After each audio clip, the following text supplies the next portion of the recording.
ओम श्री परमात्मने नमः। ओम नमो भगवते वासुदेवाय। आज श्रीमद् भागवत महापुराण कथा पंचम स्कंद से अध्याय 13 की पावन कथा में हम आज सुन रहे हैं भवाटवी का वर्णन और रहुगण का संशय नाश।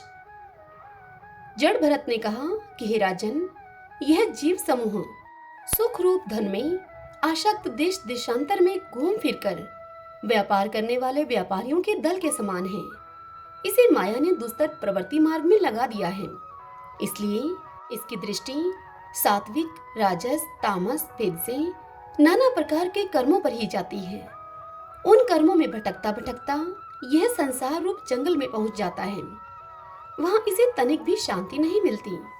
हे महाराज, उस जंगल में 6 डाकू हैं। इस वाणी समाज का नायक बड़ा दुष्ट है।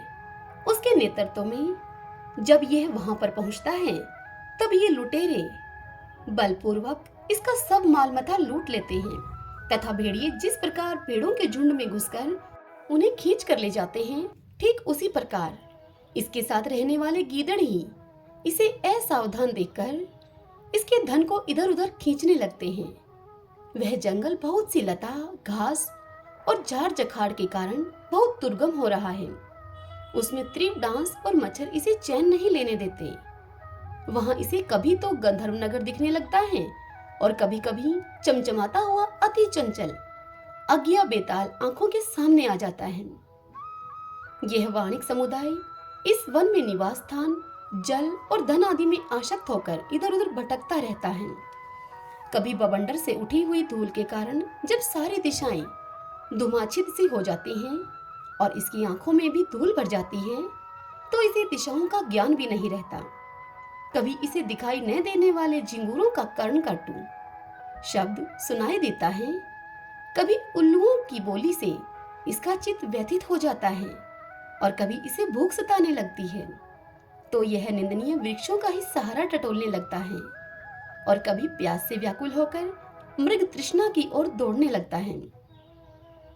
कभी जलहीन नदियों की ओर जाता है तो कभी अन्न न मिलने पर आपस में एक दूसरे से भोजन प्राप्ति की इच्छा करता है।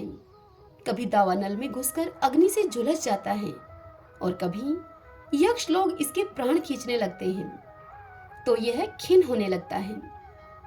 कभी अपने से अधिक बलवान लोग इसका धन छीन लेते हैं तो यह दुखी होकर शोक और मोह से अचेत सा हो जाता है और कभी गंधर्व नगर में पहुंचकर घड़ी भर के लिए सब दुख भूलकर खुशी मनाने लगता है। कभी पर्वतों पर चढ़ना चाहता है तो कांटे और कंकड़ों के द्वारा पैर छलनी हो जाने से यह उदास हो जाता है। कुटुंब इसका बहुत बढ़ जाता है और उदर पूर्ति का साधन नहीं होता तो भूख की ज्वाला से संतप्त होकर अपने ही बंधु बांधवों पर खिंचने लगता है। कभी अजगर सर्प का ग्रास बनकर वन में फेंके हुए मुर्दे के समान पड़ा रहता है। उस समय इसे कोई सुध-बुध नहीं रहती। कभी दूसरे वैशाली जंतु इसे काटने लगते हैं तो उनके विष के प्रभाव से अंधा होकर किसी अंधे कुएं में गिर पड़ता है और घोर दुख में अंधकार में बेहोश पड़ा रहता है। कभी मधु खोजने लगता है तो मक्खियां इसके नाक में दम कर देती हैं और इसका सारा अभिमान नष्ट हो जाता है। यदि किसी प्रकार अनेकों कठिनाइयों का सामना करके वह मिल भी गया तो बलपूर्वक दूसरे लोग उसे छीन लेते हैं। कभी शीत, घाम, आंधी और वर्षा से अपनी रक्षा करने में यह असमर्थ सा हो जाता है। कभी आपस में थोड़ा बहुत व्यापार करता है तो धन के लोभ से दूसरों को धोखा देकर उनसे वैर ठान लेता है। कभी कभी उस संसार वन में इसका धन नष्ट हो जाता है तो इसके पास शैया, आसन, रहने के लिए स्थान और सैर सपाटे के लिए सवारी आदि भी नहीं रहती।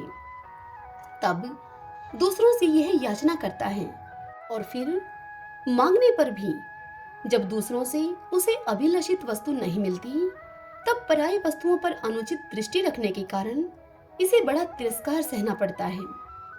इस प्रकार व्यवहारिक संबंध के कारण एक दूसरे से द्वेष भाव बढ़ जाने पर भी वह वणिक समूह आपस में विवाह आदि संबंध स्थापित करता है और फिर इस मार्ग में तरह तरह के कष्ट और धनक्षय आदि संकटों को भोगते भोगते मृतकवत हो जाता है।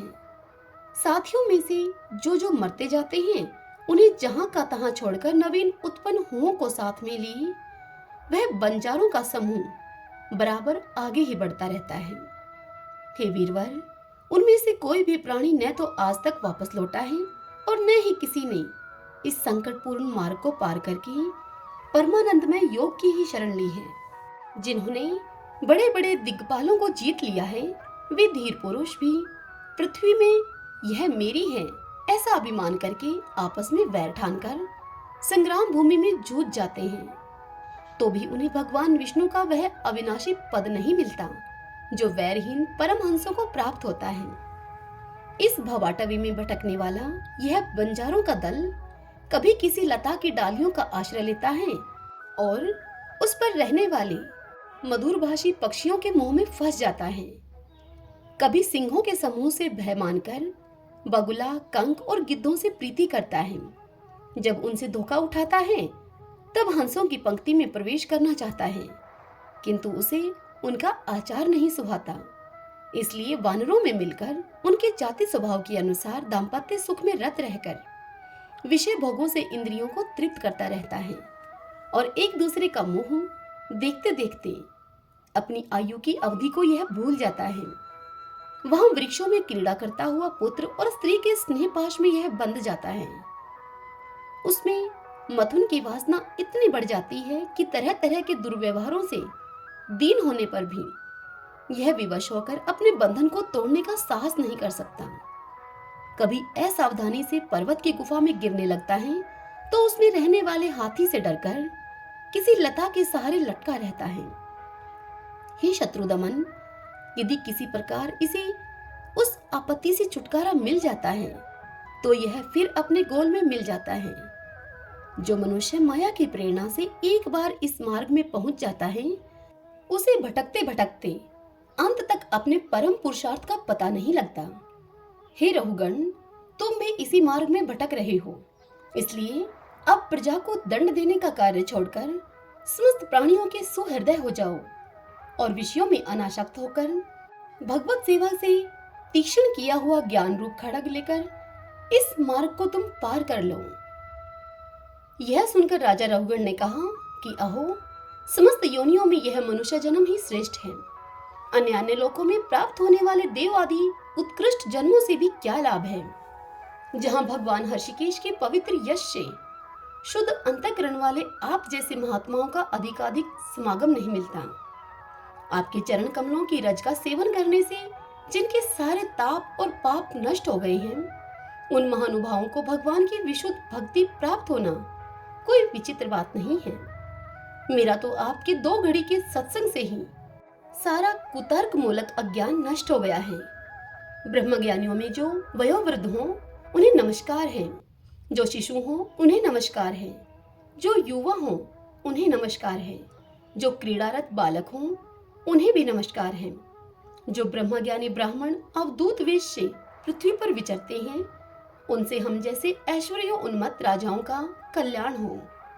श्री शुकदेव जी राजा परीक्षित से कहते हैं कि हे उत्तरानंदन, इस प्रकार उन परम प्रभावशाली ब्रह्म ऋषि पुत्र ने अपना अपमान करने वाले सिंधु नरेश रहुगण को भी अत्यंत करुणावश आत्म तत्व का उपदेश दिया। तब राजा रहुगण ने दीन भाव से उनके चरणों की वंदना की। फिर वे परिपूर्ण समुद्र के समान शांतचित्त और उपरितेंद्रिय होकर पृथ्वी पर विचरने लगे। उनके सत्संग से परमातत्व का ज्ञान पाकर सोवीरपति रहुगण ने भी अंतःकरण में अविद्यावश आरोपित देहात्म बुद्धि को त्याग दिया। हे परीक्षित, जो लोग भगवद आश्रित अनन्य भक्तों की शरण ले लेते हैं उनका ऐसा ही प्रभाव होता है, उनके पास अविद्या ठहर नहीं सकती। इतना सुनकर राजा परीक्षित ने शुकदेव जी से कहा, हे महाभाग मुनि श्रेष्ठ, आप परम विद्वान हैं। आपने रूपक आदि के द्वारा अप्रत्यक्ष रूप से जीवों के जिस संसार रूप मार्ग का वर्णन किया है उस विषय की कल्पना विवेकी पुरुषों की बुद्धि ने की है। वह अल्प बुद्धि वाले पुरुषों की समझ में सुगमता से नहीं आ सकती। अतः मेरी आपसे प्रार्थना है कि इस दुर्बोध विषय को रूपक का स्पष्टीकरण करने वाले शब्दों से खोलकर समझाइए। हरि ओम तत्सत। ओम नमो नारायण, ओम नमो नारायण। भक्तजनों, आज की यह कथा यहीं समाप्त हुई। कल की अध्याय की कथा में हम सुनेंगे भवाटवी का स्पष्टीकरण। हरे कृष्णा।